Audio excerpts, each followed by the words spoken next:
নমস্কার, আমার চ্যানেলে আপনাদের সকলকে আবারও অনেক সুস্বাগতম।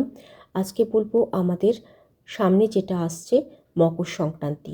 এই দিন সূর্যের দক্ষিণায়ন থেকে সূর্য উত্তরায়ণ হয় এবং সবথেকে বড় কথা হলো এই সময় থেকে একটা ভালো সময়ের সূচনা হচ্ছে এবং দেবদেবীরাও আমরা পুরাণ অনুযায়ী বিশ্বাস করি যে এই সময় তাদের বছর শুরু করেন বা কাজকর্ম শুরু করেন। আর একটা অতি ভালো জিনিস যেটা হচ্ছে সূর্য তার নিজের ছেলে শনির ঘরে শনির রাশিতে প্রবেশ করছে এই সময়। তাহলে পিতা পুত্রের পুনর্মিলন বলতেই পারেন এই ক্ষেত্রে। সেই জন্য এই দিনটাকে আমরা খুব গুরুত্বপূর্ণভাবে পালন করতে পারি এবং প্রত্যেকটা হিন্দু ধর্ম অবলম্বনকারী মানুষদের কাছে এই দিনটার যথেষ্ট তাৎপর্য আছে। শুধু পশ্চিমবঙ্গ না, পশ্চিমবঙ্গের বাইরে পাঞ্জাব, দক্ষিণবঙ্গ প্রত্যেকটা জায়গায়, সাউথ ইন্ডিয়ার বিভিন্ন অংশে, উত্তরবঙ্গের বিভিন্ন অংশে সব জায়গাতেই এই উৎসবটা বিভিন্ন নামে পালন করা হয়। তো এই যে একটা সুন্দর সময় যেখানে পিতা পুত্রের মিলন হলো, সূর্য তার গতি পরিবর্তন করলো এবং সব দিক থেকে একটা সুন্দর সময়ের সূচনা হলো, সেই সময়টাকে কাজে লাগিয়ে আমরা যদি কিছু নিয়ম পালন করি তাহলে আমরাও কিছু শুভ ফল পাবো। শাস্ত্রে বলা হয় যে এইখানে এই সময় এই মকর সংক্রান্তির তিথিতে যে দান কর্ম বা শুভ কর্ম করা হয় সেটা আমাদের ইহলোকেও যেমন কাজ দেয়, পরলোকেও কাজ দেয়।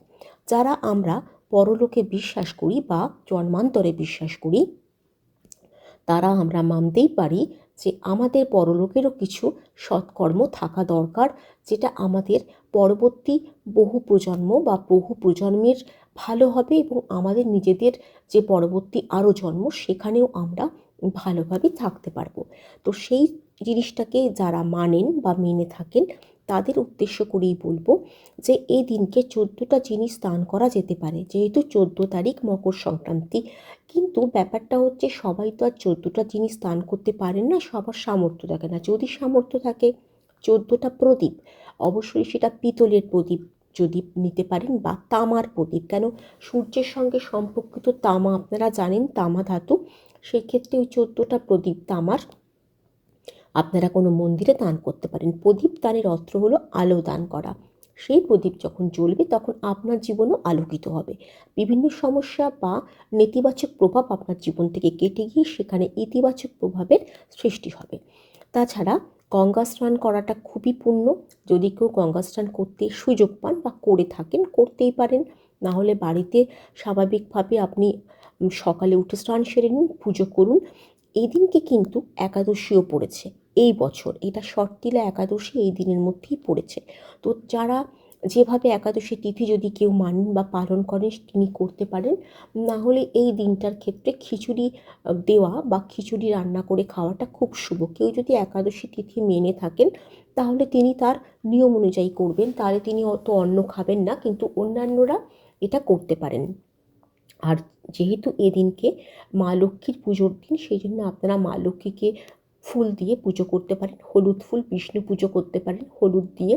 বাড়িতে কোনো হলুদ রঙের জিনিস রান্না করতে পারেন, হালুয়া, খিচুড়ি বা হলুদ কোনো রং দিয়ে একটা সুন্দর কিছু পোলাও করলেন, এরম ধরনের কিছু করতে পারেন। হলুদ পোশাক পরবেন বা আপনার বাড়িতে যদি বিষ্ণুর কোনো অবতারের মূর্তি বা ছবি থাকে তাহলে সেটাকে হলুদ বস্ত্র পরিধান করাতেও পারেন। এবার আরেকটা কথা হচ্ছে, যারা দান করতে পারছেন না 14টা, তাহলে তারা একটা জিনিস করতে পারেন।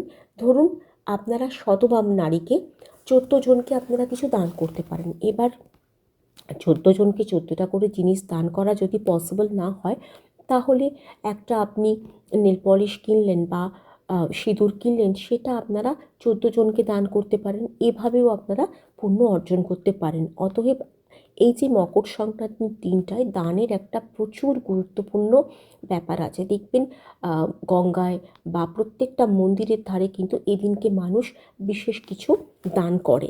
3টে জিনিসের দান আমি বলবো সব থেকে তাৎপর্যপূর্ণ। সেটা হলো কালো তিল, শীত বস্ত্র, কারণ এটা তো শীতের সময় হয়, আর আখের গুড়। এই 3টে যদি দান করেন তাহলে খুব ভালো হয়। মন্দিরে বা কোনো মানুষকে যিনি হয়তো অসহায় তাকে, কোনো যদি ব্রাহ্মণকে, সৎ ব্রাহ্মণ বা কোনো দুস্থ মানুষকে যদি সেদিনকে আপনি খাওয়াতে পারেন তাহলেও খুব ভালো। আপনার সাধ্যমতো খাওয়াতে পারেন। অবশ্যই সাত্ত্বিক খাওয়াবেন, নিরামিষ। কোনো রকম মাছ, মাংস, পেঁয়াজ, রসুনের ছোঁয়া সেদিনকে নিজেও না খাওয়ার চেষ্টা করবেন, এবং কাউকে যদি খাওয়ান, যে কোনো একজনকেও যদি খাওয়ান, তাহলে চেষ্টা করবেন যে সেটা যাতে ওই সাত্ত্বিক আহারই হয়। আর যদি আপনি কারুকে চাল ডাল এদিন দান করেন, আলাদা করে দান করবেন, সঙ্গে নুন দেবেন। মশলাপাতি দেওয়ার দরকার নেই। লঙ্কা বা ঝাল জাতীয় কোনো জিনিস, গোলমরিচ, এগুলো কিন্তু কখনোই দান করবেন না বা কাউকে আপনি দেবেন না। আর বাড়িতে সুন্দর বাতাবরণ রাখবেন, সবার সঙ্গে সুন্দর সম্পর্ক রাখবেন। এই দিনটা থেকে আমাদের কিন্তু পুরো গোটা বছরটা নির্ভর করছে। সেই হিসাবে সূর্য প্রণামটা করবেন, কেন এটা সূর্যের ওপর বিশেষভাবে দিনটা, বিষ্ণু প্লাস মা লক্ষ্মীর দিন। আর আরেকটা জিনিস বলবো যে এই দিন আপনারা নারকোল দান করতে পারেন। ধরুন 14টা নারকোল মন্দিরে দান করলেন, খুব ভালো। মা লক্ষ্মীকে যখন বাড়িতে পুজো করছেন তখন ঘিয়ের প্রদীপ জ্বালাবেন। মা লক্ষ্মীর প্রসাদের মধ্যে না, এমনি মা লক্ষ্মী নারকোল ভীষণ পছন্দ করেন, আপনি নারকোলটা রাখতেই পারেন। তিলের কোনো জিনিস বানালেন, তিলের তক্তি, তিলের নাড়ু, সেটা আপনি মা লক্ষ্মী বা বিষ্ণুকে নিবেদন করে নিজে খেতে পারেন। এবার আমি বলবো প্রত্যেকটা রাশি অনুযায়ী কী কী দান করলে শুভ ফল পাবেন। তার আগে শুনে নিন তিথিটা। 13 তারিখ তিথি পড়েছে বিকেল 3:17 থেকে। 14 তারিখ বিকেল 5:57 পর্যন্ত এই তিথিটা রয়েছে, যেখানে আপনি এই কাজগুলোকে করতে পারেন। এবং সবথেকে ভালো সময় লক্ষ্মী পুজো করার জন্য 14 তারিখে 4টে থেকে শুরু করে 5:52-র মধ্যে আপনি লক্ষ্মী পুজো করতে পারেন। সময়টা খুব ভালো। এবারে কী কী জিনিস আপনি দান করবেন আপনার রাশি অনুযায়ী। যদি মেষ রাশির মানুষ হন তাহলে আপনি গুড় দান করতে পারেন, এবং আখের গুড় বা খেজুরের গুড় দান করতে পারেন, তার সঙ্গে তিল দান করবেন। বৃষ রাশির মানুষজন বস্ত্র, যে কোনো বস্ত্র দান করতে পারেন। শাড়িও, যদি শাড়ি কাউকে দান করেন অবশ্যই তার সঙ্গে ব্লাউজ দেবেন। আর মিথুন রাশির মানুষটা তিল, সাদা তিল হলে ভালো হয়, তার সঙ্গে বস্ত্র। কর্কট রাশির মানুষরা তিল দান করতে পারেন। সিংহ রাশির মানুষরা শুধু গুড় দান করলেই হবে। কন্যা রাশির মানুষজন তিল। তুলা রাশির মানুষজন সর্ষে সংক্রান্ত কোনো জিনিস, তেল বা সর্ষে শুধু এমনি দানা দান করতে পারেন। বৃশ্চিক রাশির মানুষজনও তিল। ধনু রাশির মানুষজন দান করতে পারেন ছোলার ডাল। তাছাড়া মকর রাশির মানুষজন কম্বল দান করতে পারেন, তিলও দান করতে পারেন। কম্বল না হলে শীতবস্ত্রও দান করতে পারেন, শীতের কোনো চাদর দান করতে পারেন। কুম্ভ রাশির মানুষজন যে কোনো বস্ত্র দান করতে পারেন। মীন রাশির মানুষজন তিল দান করতে পারেন।